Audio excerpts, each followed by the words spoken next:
اس وقت جو عالم عرب پر صورتحال پیدا ہو گئی اس میں ہمیں کیا کرنا چاہیے، پاکستان کے جو حالات ہیں ان میں کیا مشورے ہیں، اب میں ان چیزوں کے بارے میں آپ سے چند باتیں عرض کروں گا۔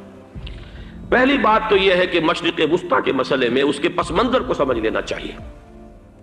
ہمارے بہت سے احباب جو ہیں وہ فوری طور پر وقتی صورتوں کو، جیسے کہ حالات و واقعات ہوتے ہیں، صرف انہی کے اعتبار سے رائے قائم کرتے ہیں، چیزوں کا پس منظر جو ہے نگاہوں کے سامنے رہنا چاہیے۔ اس صدی کا ایک مختصر سا نقشہ ذہن میں رکھیے۔ یہ 20ویں صدی کے آغاز کے وقت، جسے ہم پورا کہتے ہیں مڈل ایسٹ، بلکہ صرف مڈل ایسٹ نہیں، پورا شمالی افریقہ سلطنت عثمانیہ کا حصہ تھا، خلافت عثمانیہ۔ لیبیا، الجزائر، مصر، پورا حجاز، یمن، پورا عراق، شام، اور یہ شام ہی کے حصے ہیں در حقیقت، اردن اور لبنان، یہ سب یہ شام عرب، عراق عرب، یہ پورا علاقہ خلافت عثمانیہ یہ اس کا حصہ تھا۔ پہلی جنگ عظیم میں انگریزوں نے عربوں کو بغاوت پر آمادہ کیا، غداری پر آمادہ کیا، انہوں نے خلافت عثمانیہ کے خلاف بغاوت کی، بیج بوئے ان کے دلوں کے اندر نفرت کے، ابھارا انہیں، تم ترکوں کے غلام کیوں ہو، تمہیں خود حاکم ہونا چاہیے، تم کھڑے ہو جاؤ، ہم مدد کریں گے، تم بغاوت کرو، تم ان ترکوں کے خلاف ہماری مدد کرو، ہم تمہیں آزاد کر دیں گے، تم اپنے پاؤں پر خود کھڑے ہو جانا۔ یہ بہت ہی ہمارے لیے دردناک المیہ ہے اس پہلی جنگ عظیم کا۔ کرنل لارنس جیسا شخص، برطانوی استعمار، اور اس کے نتیجے میں عربوں نے بغاوت کی۔ اور اس قدر دردناک بات آپ کو بتا رہا ہوں، میں پہلی مرتبہ جب سن 62 میں حج کے لیے گیا مدینہ منورہ میں، ابھی وہ ریل کے انجن کھڑے ہوئے تھے۔ یہ ترکی کے زمانے میں، سلطنت عثمانیہ کے زمانے میں بغداد سے مدینے تک ریلوے لائن تھی۔ یہ پورا ایک عالم سلطنت عثمانیہ، صرف سلطنت نہیں، خلافت عثمانیہ، پوری ٹرینیں جو ہے ترکوں کی اڑائی گئی، ہزاروں ترکوں کو شہید کیا گیا، یہاں تک کہ صحن حرم میں شہید کیے گئے سینکڑوں ترک۔ یہ جرم تھوڑے نہیں ہے، معمولی نہیں۔ آج جس کی سزا مل رہی ہے، معلوم ہونا چاہیے کہ وہ جرائم کون کون سے تھے۔ اب بھی جو لوگ گئے ہیں انہوں نے دیکھا ہوگا، ترکی کا قلعہ موجود ہے اوپر پہاڑی کے اوپر، حرم کا جو سب سے بڑا دروازہ ہے باب ملک عبدالعزیز، اس کے سامنے ایک لائبریری ہوتی تھی، اب تو غالباً وہ بھی گرا دی گئی ہے، اس کے پیچھے پہاڑی پر ترکوں کا قلعہ ہے پرانا، اس پر توپیں موجود تھیں۔ جب بغاوت ہوئی ہے، جو حرم میں آئے ہوئے تھے ترک فوجی، ظاہر بات ہے نہتے، وہ تو نماز پڑھنے آئے ہوئے تھے، ان کو وہاں ذبح کیا گیا ہے، اور ترکوں نے اپنی توپیں استعمال نہیں کی کہ کہیں بیت اللہ کو کوئی اذن نہ پہنچ جائے۔ بہرحال یہ غداری ہوئی ہے پہلی جنگ عظیم کے دوران، اور نہ صرف ترکوں نے، عربوں نے کی ہے۔ جیسا کہ میں نے کہا تھا، دو ہیں سب سے بڑے مجرم روئے ارضی کے اوپر امت مسلمہ کے طبقات۔ ہمارا پنجابی سپاہی بھی جا کر انگریزوں کی مدد کر کے ایلن بی کو قبضہ جو لے کر دیا بغداد کا، اس میں ہمارے مسلمان پنجابی سپاہی بھی شامل تھے۔ یہ خون چکاں باب ہے ہماری تاریخ کا اس صدی کا۔ لیکن اس کے بعد سلطنت عثمانیہ کے ٹکڑے ہو گئے، چیتھڑے ہو گئے۔ ایک انگریز نے لکھا ہے، یہ جملہ زہر میں بجھا ہوا جملہ، کہ تاریخ میں یہ بات ثبت ہو جائے گی کہ ایک انگریز نے اس سلطنت کے ٹکڑے کر دیے کہ جو عمر فاروق نے قائم کی تھی رضی اللہ تعالی عنہ۔ یہ پورا عالم، یہ تمام علاقہ کس نے فتح کیا تھا؟ یہ بات ہاتھ بدل گئے تھے، پھر ترک آ گئے، خلافت عثمانیوں کے پاس چلی گئی، لیکن یہ سلطنت تو حضرت عمر رضی اللہ تعالی عنہ کے زمانے سے چلی آ رہی تھی۔ اس کو ایک انگریز کرنل نے، اور اس نے بغاوت میں آمادہ کر کے عربوں کو اور ترکوں کے پیٹھ میں چھرا ڈھپوا کر ان کے ذریعے سے اور ٹکڑے کر دیے۔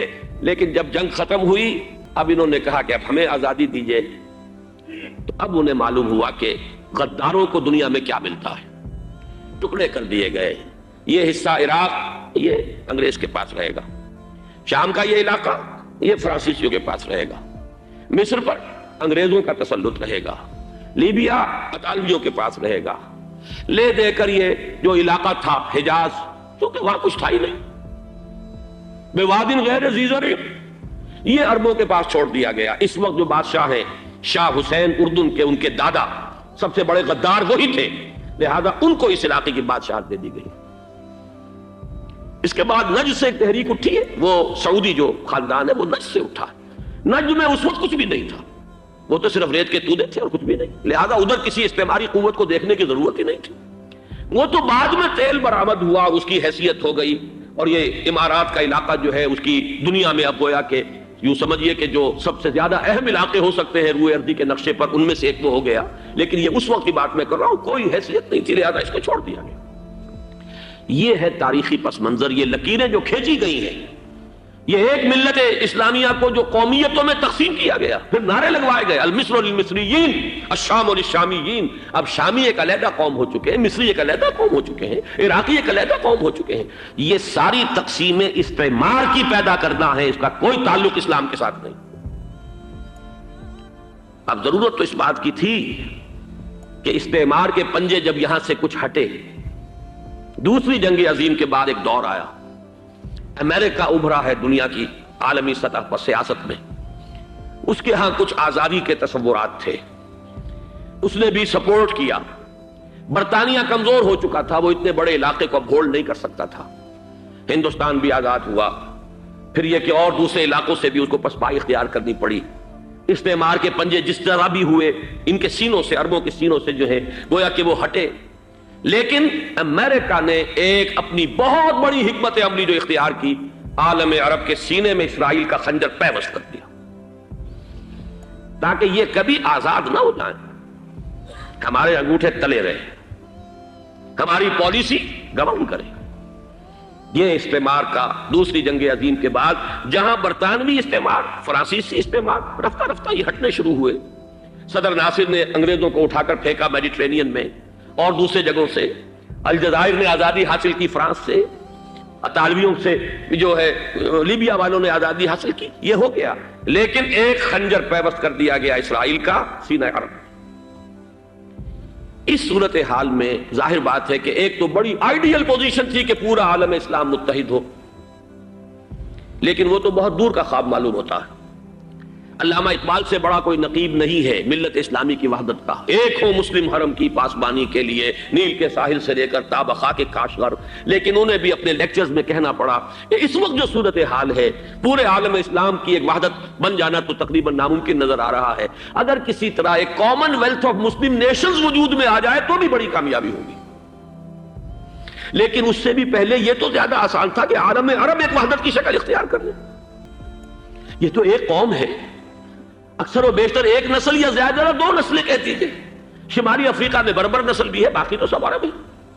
یہ پورا عالم ایک نسل، ایک زبان، پورے اتنے رقبے کے اوپر بولے جانے والی ایک زبان، یہ تو ایک ہو جائے۔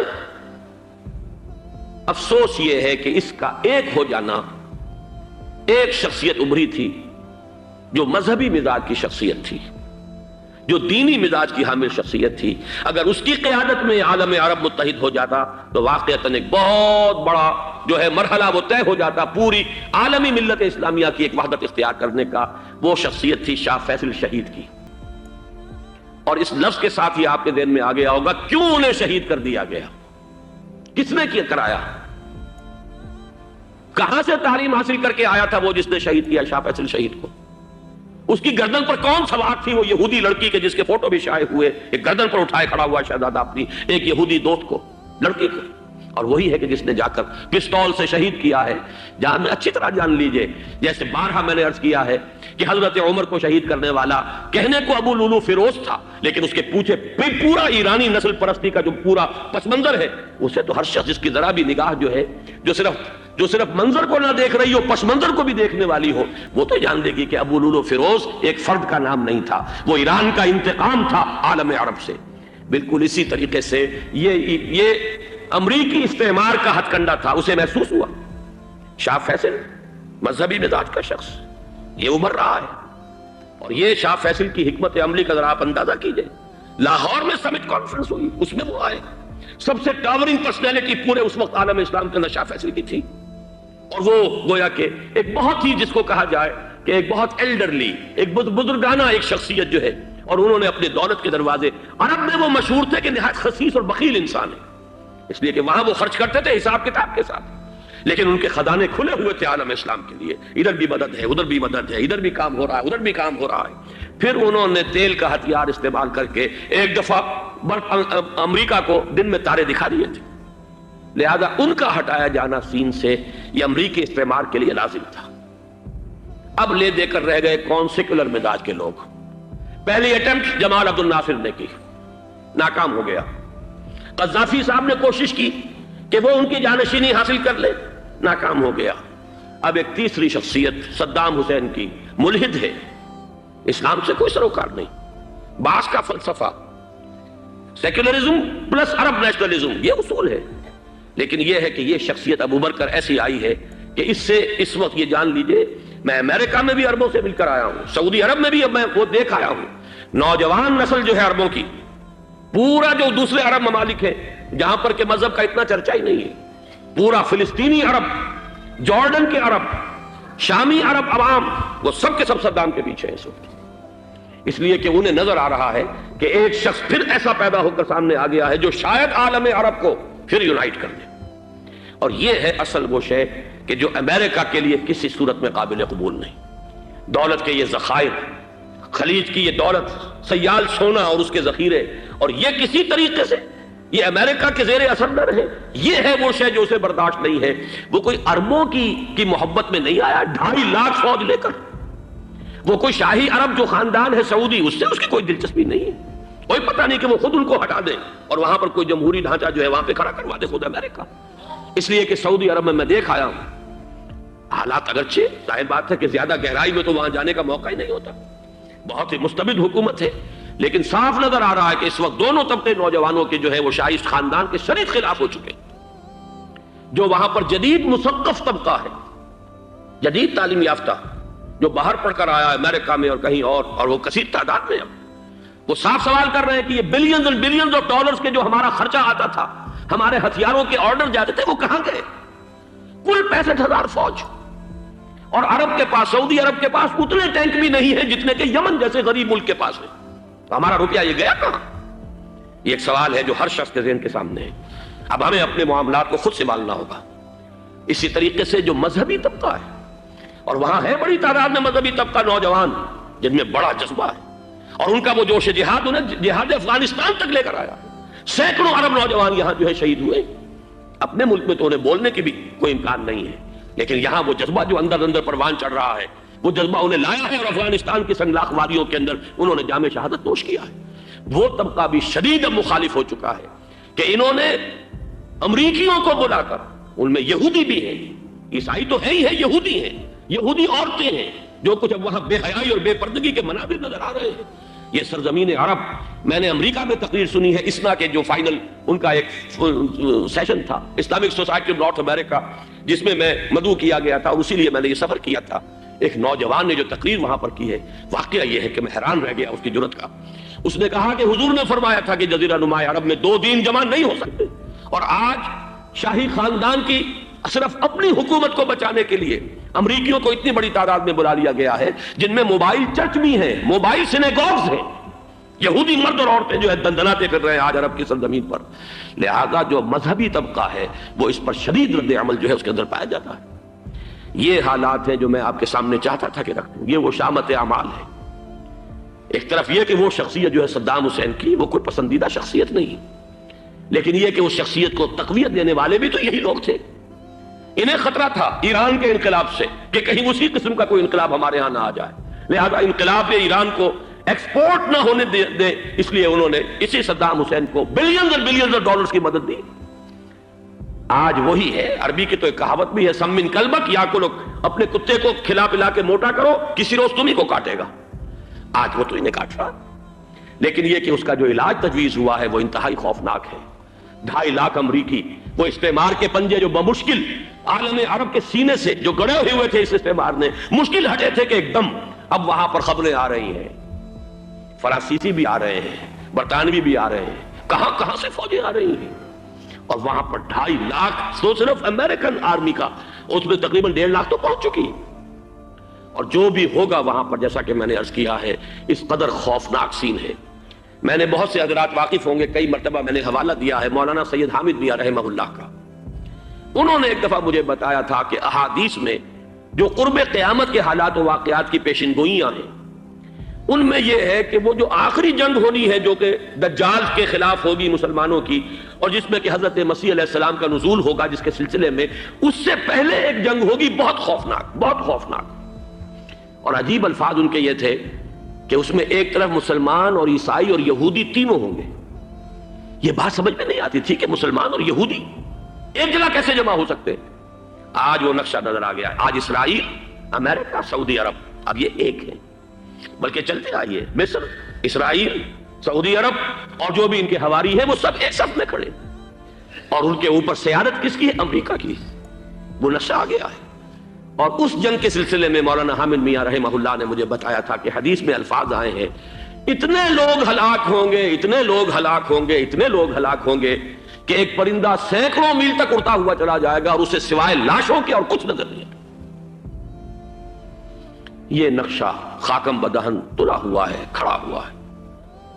جو بھی ہوگا کیمیاوی جنگ، کیمیاوی وارفیئر، کیمیکل وارفیئر اور پھر ایٹمک وارفیئر، جس کی کھلی دھمکیاں دی جا چکی ہیں۔ کبھی کوریا کے بارے میں اندیشہ تھا کہ یہ درندے خدا کی دھرتی کو، کوریا کی غریب بستی کو ناگاساکی بنا کے چھوڑیں گے، ہیروشیما بنا کے چھوڑیں گے۔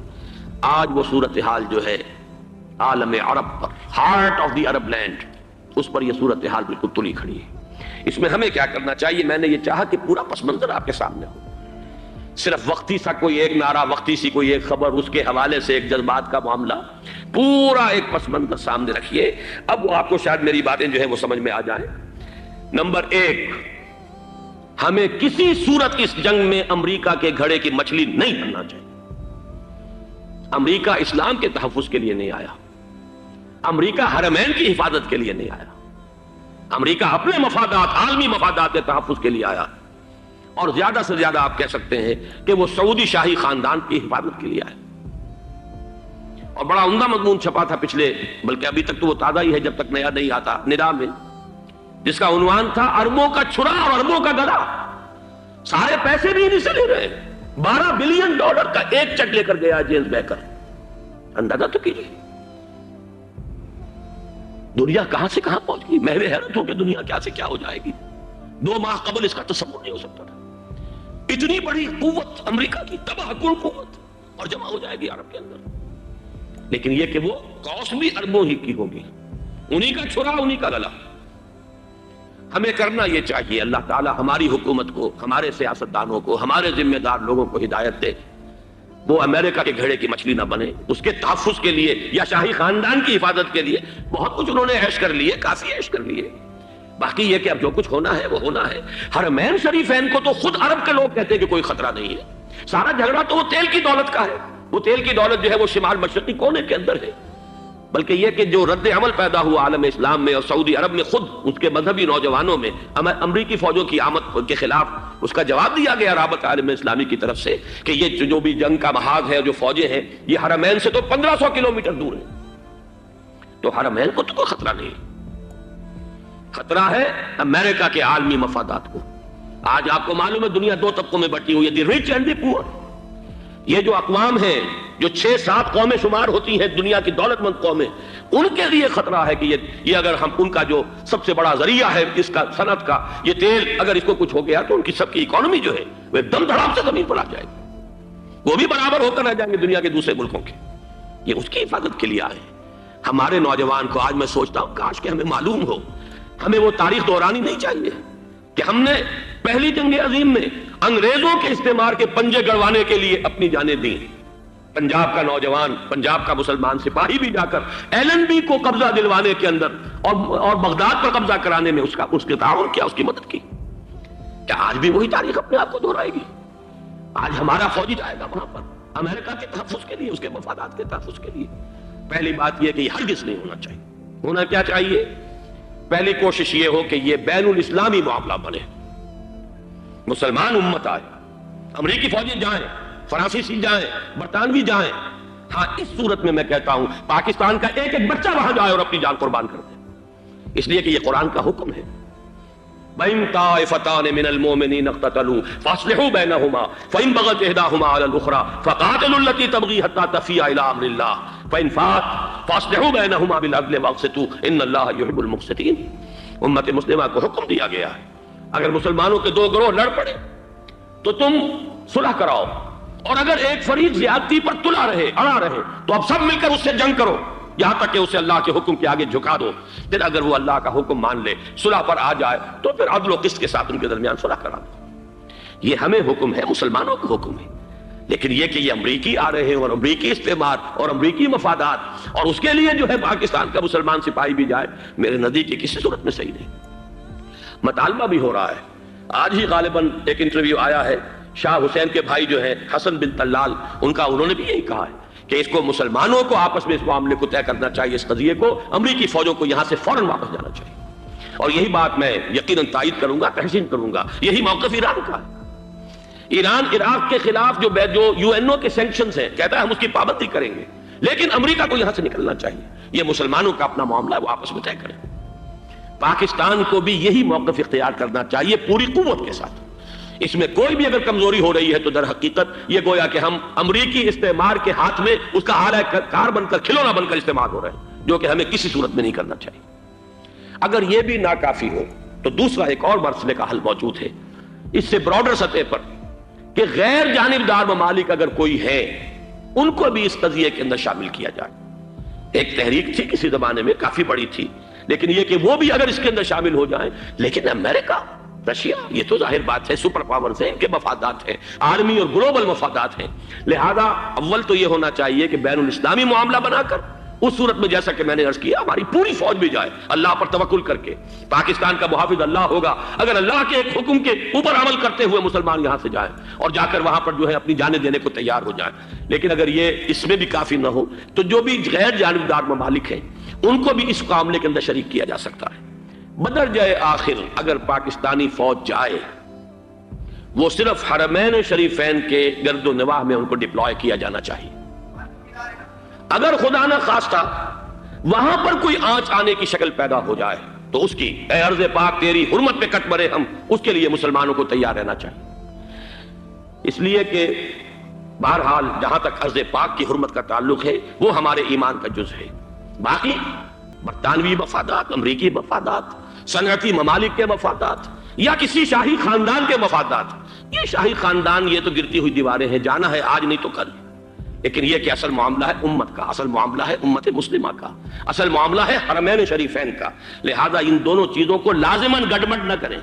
آپ حضرات کے علم میں ہے کہ اس سے پہلے ایران کی طرف سے بار بار مطالبہ ہوا کہ حرمین کو بین الاسلامی کنٹرول میں دے دیا جائے اور سعودی عرب کا اس کے اوپر سے جو انتظامی عمل دخل ختم کر دیا جائے۔ میں نے کبھی تائید نہیں کی، اس لیے نہیں کی کہ میرا مشاہدہ ہے، میں گیا ہوں بارہا، سعودی عرب کی حکومت نے چاہے خود بھی بڑے بڑے محل بنائے ہیں لیکن حرمین کی خدمت کے اندر بھی کوئی کمی نہیں کی، اس پر انہوں نے اربوں ڈالر اس پر بھی خرچ کیا ہے، اس کے اوپر انہوں نے اس حج کے انتظامات پر پوری حکومت جو ہے وہ اپنے آپ کو لگائے رکھتی ہے۔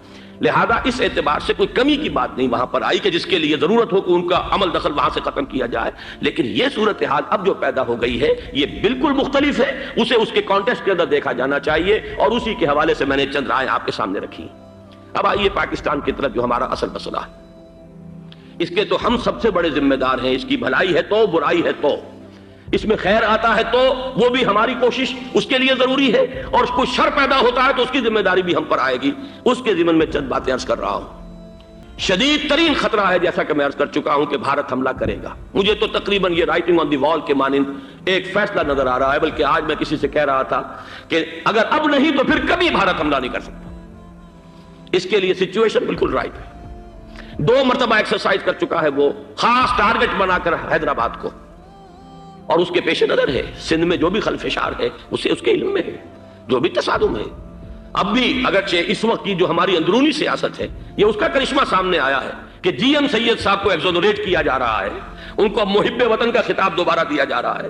وہ شخص کہ جس نے اسلام کے خلاف انتہائی زہریلی باتیں کی ہیں، وہ شخص جس کی کتاب اب پاکستان ٹوٹ جانا چاہیے، وہ لاکھوں کی تعداد میں ہندوستان سے چھپ کر آئی ہے، یہاں تقسیم ہوئی ہے، آج اسے شرط دی جا رہی ہے۔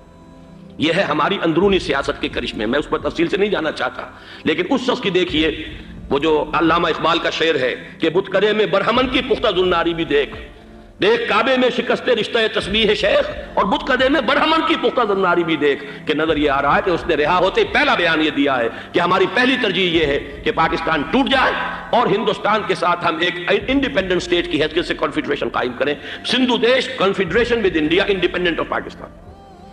پھر دوسری ترجیح بھی ہے، تیسری آخری ترجیح یہ ہے کہ پاکستان کو 5 ریاستوں میں تقسیم کر دیا جائے اور ایک لوز کانفیڈریشن ہو، بس اس کے سوا کچھ نہیں۔ 5ویں بھی وہ اردو والوں کے لیے نہیں، مہاجرین کے لیے نہیں، ان کے لیے تو ان کے پاس کچھ نہیں ہے۔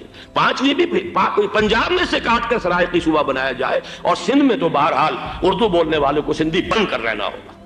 یہ اس شخص کا رہائی کے بعد بھی بیان ہے جسے آپ سند دے رہے ہیں کہ وہ محب وطن ہے اور وہ غدار نہیں ہے، وہ پاکستان کا مخالف نہیں ہے۔ بہرحال یہ حالات جو ہیں انتہائی خوفناک ہیں ہمارے۔ آج کشمیر میں جو صورتحال ہے ہندوستان کے لیے انتہائی تشویشناک ہے۔ جو بدنامی اس کو مل سکتی تھی مل چکی ہے، اور یہ آپ نے دیکھ لیا وہ امریکہ بہادر جو 1.5-2 لاکھ آدمی لے کر پہنچ گیا سعودی عرب میں، اس نے انگلی تک نہیں اٹھائی ہے کہ کشمیر میں بھارت کیا کر رہا ہے۔ یہ ہے ان کی ڈبل سٹینڈرڈز، یہ ہے ان کی بے ایمانیاں کہ بھارت جو کچھ کر رہا ہے وہاں۔ آج اگر ظلم ہو رہا ہے کویت میں عراقیوں کے ذریعے، پورے ورلڈ ٹیلی ویژن پر، CNN پر، فلاں پر اور اخبارات میں، آج بھی ایک لمبا مضمون میں نے اخبار میں پڑھا ہے، لیکن یہ ہے کہ کشمیر میں کیا ہو رہا ہے کہیں تذکرہ نہیں ہو۔ یہ ہے دنیا کے اندر دیانت اور امانت اور شرافت کا حال، اور بین الاقوامی سیاست جو ہے اس کے ڈبل سٹینڈرڈز۔ لہذا جو بدنامی بھارت کو آ سکتی تھی وہ آ چکی ہے۔ ہندوستان سے ایک نوجوان مسلمان صحافی دہلی سے آئے تھے، نئی دنیا ایک پرچہ نکلتا ہے اس کے طرف سے وہ دورہ کر کے گئے ہیں، مجھ سے بھی لاہور میں ملے تھے، تقریباً 1 مہینہ 1.5 مہینہ ہوا۔ ان کے الفاظ سن کر میں کانپ گیا تھا۔ انہوں نے کہا تھا کہ بھارت کی حکومت اس کے اوپر تلی ہوئی ہے کہ چاہے ایک اور آخری کشمیری کو بھی ہلاک کرنا پڑے، وہ کشمیر کے اندر کبھی بھی کوئی معاملہ جو ہے کشمیر کی آزادی یا کشمیر کو پاکستان کے لیے جانے کے لیے تیار نہیں ہے۔ کیا بگڑے گا اس کا؟ آپ سمجھئے کہ اگر 80-90 کروڑ قوم کی ایک قوم ہے، 1 کروڑ آدمی ختم کر دیں، ان کا دل تو جو ہے اس پہ دکھے گا نہیں۔ حال ہمارا یہ ہے کہ ہم تو کوئی چیلنج بھی نہیں کر سکے، ہم تو اپنی صفائی دیتے رہے کہ نہیں ہمارا کوئی ہاتھ نہیں ہے، ہم نے کچھ نہیں کیا ہے، ہمارا کوئی اس کے اندر عمل دخل نہیں ہے، بس یہی ہماری ڈپلومیسی کا شاہکار رہا ہے۔ یہ حال ہے پاکستان کا۔ لہذا بھارت کا وہ معاملہ جو ہے، میں نے جیسا کہ آپ کے سامنے مختلف فیکٹرز گنوا دیے تھے، اندرونی اس کی سیاست، اندرونی خلفشاں، وہ تو اب آ کر رہے گا۔ اللہ یہ کہ اللہ تعالیٰ کے قبضہ قدرت میں ہر شے ہے، وہ ٹال دے تو ٹال دے۔ مجھے اقبال کا وہ شعر یاد آ رہا ہے، تقدیر تو مبرم نظر آتی ہے لیکن پیران کلیسا کی دعا ہے کہ یہ ٹل جائے۔ ہم دعا کریں کہ یہ ٹل جائے وقت، لیکن یہ ہے کہ تقدیر مبرم نظر آ رہی۔ اس حالت میں ہمیں کیا کرنا چاہیے؟ نمبر 1 یہ کہ سب سے اہم شے ہے قومی یکجہتی، اور قومی یکجہتی کے اعتبار سے انتہائی خوفناک مرحلہ آ رہا ہے انتخابات کا۔ انتخابات میں تو کچھ نہ کچھ فساد، کچھ نہ کچھ دنگا، کچھ نہ کچھ ہنگامہ، ایک دوسرے کے خلاف کیچڑ، ایک دوسرے کے خلاف الزامات، بوچھاڑ، یہ تو بڑھتے ہیں۔ بھارت میں بھی قتل و غارت گری ہو جاتی ہے کچھ نہ کچھ۔ لہذا یہاں پر بھی پیر پگاڑا صاحب جو ہمیشہ سے کہتے چلے آ رہے ہیں فیملی پلاننگ، آج پھر ان کا جملہ آ گیا ہے کہ شاید اس انتخابات میں فیملی پلاننگ کے ذریعے سے کوئی بہت بڑا کام ہو جائے۔ پہلی بات تو یہ ہے کہ میں نے اب تک یہ کہا ہے کہ انتخاب کسی صورت میں پوسٹ پون نہیں ہونے چاہیے۔ اب بھی میں یہ کہتا ہوں کہ اگر تو انتخابات کا بدل صرف ایک ہے اور وہ مارشل لا ہے، تو پھر مارشل لا سے تو بہتر ہے کہ وہ انتخابات ہوں چاہے اس میں کوئی خلفشار بھی ہو، اس لیے کہ مارشل لا کا مطلب جو ہے وہ تو سندھ کے اندر ایک ناگزیر دھماکہ ہو جائے گا، تباہ کن، خوفناک، اور پھر بھارت کو کچھ کرنے کی ضرورت نہیں ہوگی، کیا کرایا اسے سارا معاملہ سندھ کے اندر سے مل جائے گا۔ مارشل لا ہرگز نہیں ہونا چاہیے۔ وہ بات جو سن 80 میں نے 18 اگست 1980 کو کہی تھی ضیاء الحق مرحوم سے، آج پھر اسی بات کی میں تکرار کر رہا ہوں، اعادہ کر رہا ہوں۔ مارشل لا پاکستان کے لیے سوسائڈل ہے، لیکن ایک آلٹرنیٹ سامنے آیا ہے۔ ایک تو پشاور ہائی کورٹ کا ورڈکٹ آ گیا، اور یہ کہ کچھ اور لوگوں کی طرف سے بھی باتیں آئی ہیں۔ 1-2 دن ہوئے ہیں، جنگ میں 2 اہم سرخیاں تھیں، اور وہ بڑے اونچے حلقہ جو ہمارا فوج کا اونچا حلقہ ہے اس کی طرف سے، اگرچہ نام کسی کا نہیں تھا۔ ایک تو یہ کہ ماشاء اللہ یہاں کسی صورت نہیں لگے گا، دوسرے یہ کہ کوئی قومی حکومت کی تشکیل جو ہے اگر کسی طرح ہو سکتی ہو تو وہ اس وقت کا حل ہے، اور وہ اسی شکل میں ممکن ہے۔ اگر تو الیکشن آپ پوسٹ پون کرتے ہیں اور اسمبلیاں پرانی بحال نہیں کرتے، تو پھر تو اس کا مطلب یہ کہ ہمارا کانسٹیٹیوشن ایبروگیٹ ہو گیا اور اس کا آلٹرنیٹ سوائے ایک مارشل لا کے اور کوئی نہیں ہے۔ لیکن اگر صدر اسحاق صاحب ہمت کر لیں، ملک کے حالات کو دیکھ کر جو اس وقت صورتحال ہے، جو خطرات ہیں بارڈر پر، ان کو دیکھتے ہوئے یا تو یہ کہ عدالتوں کے ذریعے سے اسمبلیاں بحال ہو جائیں، اس میں حکومت زیادہ رکاوٹ نہ ڈالے، یا یہ کہ خود صدر اسحاق صاحب واپس لے سکتے ہو قدم تو واپس لے لیں، لیکن یہ کہ تمام پارٹیز سے یہ پہلے عہد لے لیا جائے کہ وہ ایک قومی حکومت کی تشکیل کریں گے۔ یہ وہ بات ہے، آپ کو یاد ہوگا مرزا اسلم بیگ صاحب، انہوں نے بالکل شروع میں سن 88 کے الیکشن کے بعد کہا تھا کہ نیشنل گورنمنٹ فارم کی جانی چاہیے۔ اس وقت تو کسی نے دھیان نہیں دیا، پیپلز پارٹی بڑے نشے میں تھی، اس کو خاص طور پر سندھ میں جس طرح کا واک اوور ملا تھا، اس کا ایک نشہ تھا اس کے دماغ پر، اس لیے وہ سوچنے پر تیار نہیں ہوئی۔ لیکن یہ کہ وہ جو ایک فارسی میں کہا جاتا ہے کہ ہر چے دانا کنت کنت نادا لیک بعد از خرابی بسیار، اب اس خرابی بسیار کے بعد بھی اگر عقل آ جائے اور ایک نیشنل گورنمنٹ بنائی جا سکے اور اس کے حوالے سے الیکشن کو پوسٹ پون کیا جا سکے، تو میرے نزدیک یہ رائے پوری قوت کے ساتھ دی جانی چاہیے، پیش کی جانی چاہیے، اس لیے کہ الیکشن اس وقت جس خلفشار کا سبب بن جائے گا، ذریعہ بن جائے گا، اس کو تو گویا کہ اور بھارت کے جو گھناونے عزائم ہیں ان کو اور تقویت دینے کا سبب اور ذریعہ بن جائے گا۔ دوسری بات یہ، اس قوم کے اندر جذبہ جہاد، وہ ڈیفینسو جہاد، دفاعی جہاد، جس کے بارے میں کوئی دو رائے نہیں ہو سکتی کہ اس کے لیے جو جان بھی دی جائے گی وہ شہادت کی موت ہوگی۔ اس لیے کہ حضور کی حدیث ہے، من قتل دون مالہ فہو شہید، جو شخص اپنے مال کی حفاظت کرتے ہوئے مارا گیا مسلمان وہ شہید ہے۔ تو ظاہر بات ہے کہ اپنی آزادی کا تحفظ جو ہے وہ مال کے تحفظ سے زیادہ اہمیت رکھنے والی شے ہے۔ ایک جذبہ جہاد پیدا کیا جائے اور ایک پیپلز آرمی یہاں پر کھڑی کی جائے، عوامی فوج صرف نہیں کر سکے گی تحفظ جب تک کہ پوری قوم جو ہے وہ فوج کی شکل اختیار نہ کر لے، لیکن ظاہر بات ہے کہ اس کا بھی امکان اسی صورت میں ہوگا جبکہ کوئی ایسی حکومت وجود میں آ گئی ہو کہ جس میں اپوزیشن اور گورنمنٹ کا جھگڑا جو ہے وہ اوپر نہ چل رہا ہو، وہ آپس کی محض آرائی نہ ہو، تبھی کوئی پیپلز آرمی جو ہے اس کا تصور جو ہے سامنے آ سکتا ہے۔ اللہ تعالیٰ توفیق دے کہ ہم اس کو بھی کر سکیں۔ آخری بات، آج میں سوچ رہا تھا کہ حضور کو اللہ تعالیٰ نے 2 تلواریں دے کر بھیجا تھا۔ ایک تلوار قرآن، جاہدہم بہی جہادا کبیرا، اے محمد یہ ہے آپ کی تلوار، اس کے ذریعے جہاد کیجئے، قلع قمع کیجئے جاہلیت قدیمہ کا بھی، قلع قمع کیجئے جاہلیت جدیدہ کا بھی، اور یہ بے یقینی کو رفع کیجئے، ایمان پیدا کیجئے۔ یہ ہے کہ جو آج ہمارے پاس وہ جہاد بالقرآن کے حوالے سے ہے۔ اور دوسرا ہتھیار تھا دین حق، هو الذی ارسل رسولہ بالہدی ودین الحق لیظہرہ علی الدین کلہ، وہ نظام عدل اجتماعی، وہ جو واقعہ یہ ہے کہ اگر اس کا نمونہ دنیا کو دکھا دیا جائے تو پوری دنیا اسے قبول کرے گی، اس لیے کہ دنیا تو پیاسی ہے، دنیا مختلف نظاموں کو ٹرائی کر کے تھک چکی ہے۔ اس نے جمہوریت کا تجربہ بھی کر لیا ہے جس نے سرمایہ داروں کی آمریت کی شکل اختیار کر لی، دنیا نے کمیونزم کا تجربہ بھی کر لیا ہے، وہاں سے بھی پسپائی اختیار کر رہی ہے نوع انسانی، لیکن یہ کہ وہ نظام عدل اجتماعی تو ہمارے پاس تھا۔ پچھلے سال آپ کو یاد ہوگا یہاں پر دسمبر کے مہینے میں اس کے اوپر سیمینار ہوئے تھے، سیاسی نظام، معاشی نظام، معاشرتی نظام، اخلاقی نظام، وہ پورا نظام زندگی جو ہے وہ ہمارے پاس ہے جس کے لیے یہ ملک لیا گیا تھا، اسلامی انقلاب برپا کر کے، اور یہاں پر اس دین کو قائم کیا جائے۔ میں چند باتیں بھارت کے حوالے سے کہنا چاہتا ہوں۔ بھارت کے سلسلے میں ہم سے بہت بڑی بڑی کوتاہیاں ہوئی ہیں ہندو قوم کے حوالے سے۔ پہلی کوتاہی یہ ہوئی کہ ہم نے 800 یا 1000 برس تک حکومت کی، اگرچہ صوفیاء نے کچھ تبلیغ کی یہاں پر، لیکن علمی سطح پر، انٹلیکچوئل لیول پر کوئی تبلیغ کا کام نہیں کیا۔ ہندوؤں کی جو اعلیٰ ذات کے لوگ ہیں، اور ہندو ذہن ہے فلسفیانہ ذہن، اس فلسفیانہ ذہن کو ہم نے کبھی سمجھنے کی کوشش نہیں کی، اس تک ہم نے دین کی دعوت کو نہیں پہنچایا۔ ہم نے جہاد بھی سیف کر کے انہیں زیر تو کر لیا، ان پر حکومت تو کی، لیکن یہ ہے کہ جہاد بالقرآن کے ذریعے سے ان کے نظریات، ان کے افکار، ان کے عقائد، ان کے نظریات باطلہ کا علاج نہیں کیا۔ یہ ایک بہت بڑا جرم تھا کہ ہم نے یہاں پر 1000 برس تک حکومت کی، لیکن یہ فرض منصبی ادا نہیں کیا۔